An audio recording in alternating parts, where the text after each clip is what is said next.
Napadaan lang po kanina, 14 lang po. Ngayon, may 100 plus na. Sana magtuloy-tuloy po. Salamat.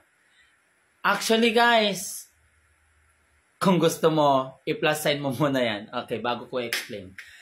Nung baguhan lang din ako, sabi ko, wow, ang ganda na magkakaroon ka na agad ng 10, tapos maging 3 digits yung supporters mo. Tapos, nung itong 3 digits, na-stop na yung ko doon, supporters ko, parang ang hirap na ipa 1K. Pero nung nag 1K yung supporters ko, ang sarap-sarap sa pakiramdam.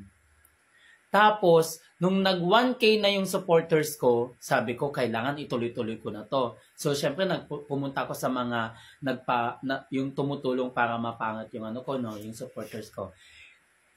Ito, isang tip, kapag po nag 10,000 na, nag 10,000 na yung supporters mo, yung mga content mo, eligible na para lagyan din o mabigyan ng mga gifts.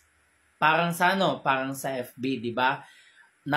Pwede nang lagyan or pwede nang bigyan ng star yung video mo or yung reel mo kapag meron ka ng supporter na 500 within 30 days.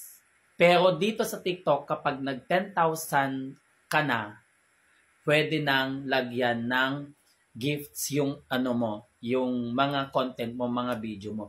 Pero, siyempre, hindi automatic yun. Kailangan na may kukulikutin ka pa doon sa setting.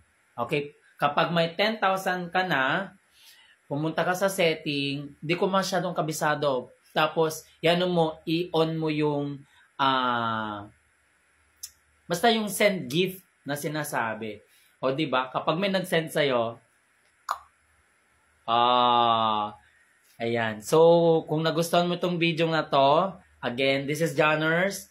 Click mo itong plus sign. Kung kakaunti ka pa lang at gusto mong magkaroon ng mga supporters, mag-join ka na sa aking live. And nakikita mo ba na nagbiblink to? Kapag nagbiblink to, ibig sabihin naka-live ako. Kailan ba magbiblink? Kasi ito yung oras ng live ko.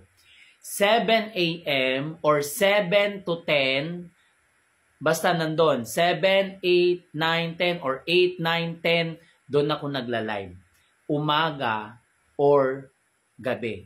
Okay? So if you want to see me having a live stream, then go to my live and observe. At kapag naiakyat kita as guest, then, di ba, ang saya.